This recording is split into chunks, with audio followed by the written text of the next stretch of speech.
श्रीमद् भागवत गीता की 18 ज्ञान की बातें। सुख एवं आनंद मनुष्य के भीतर ही निवास करते हैं, परंतु मनुष्य उसे स्त्री में, घर में और बाहरी सुख प्राप्ति के लिए ढूंढ रहा है। श्री कृष्ण कहते हैं कि भगवान उपासना केवल शरीर से ही नहीं बल्कि मन से भी करना चाहिए। ईश्वर का वंदन उन्हें प्रेम बंधन में बांधता है। मनुष्य की वासना ही उसके पुनर्जन्म का कारण होती है।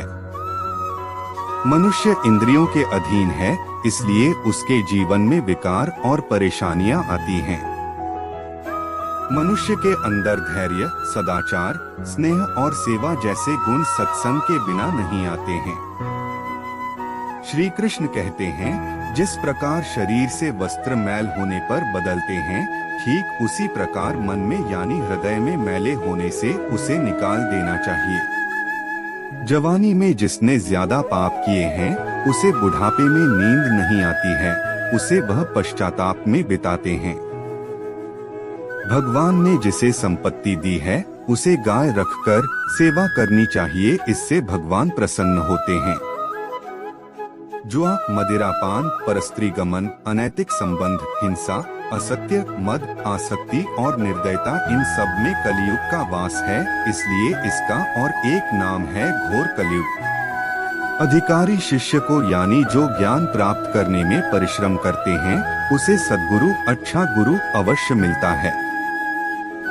भगवान श्री कृष्ण कहते हैं कि मनुष्य को अपने हृदय को बार बार समझने की कोशिश करनी चाहिए। ईश्वर के सिवाय उसका कोई नहीं है। साथ ही यह विचार करना चाहिए कि उसका कोई नहीं है इस ब्रह्मांड में भी जो उसका साथ देगा। भोग में क्षणिक, क्षण भर के लिए सुख प्राप्त होता है, साथ ही त्याग में स्थायी आनंद है।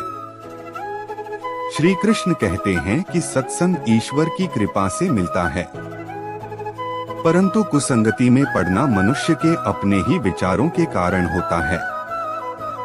लोभ और मोह माया, किसी से अधिक लगाव पाप के माता पिता कहे जाते हैं।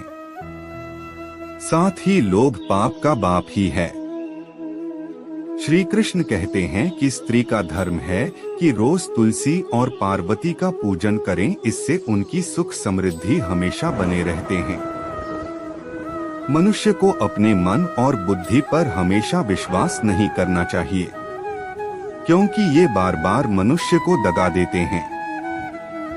खुद को निर्दोष मानना बहुत बड़ा गुनाह साबित होता है। पति पत्नी पवित्र रिश्ता बनाए रखने से भगवान पुत्र के रूप में उनके घर आने की इच्छा रखते हैं।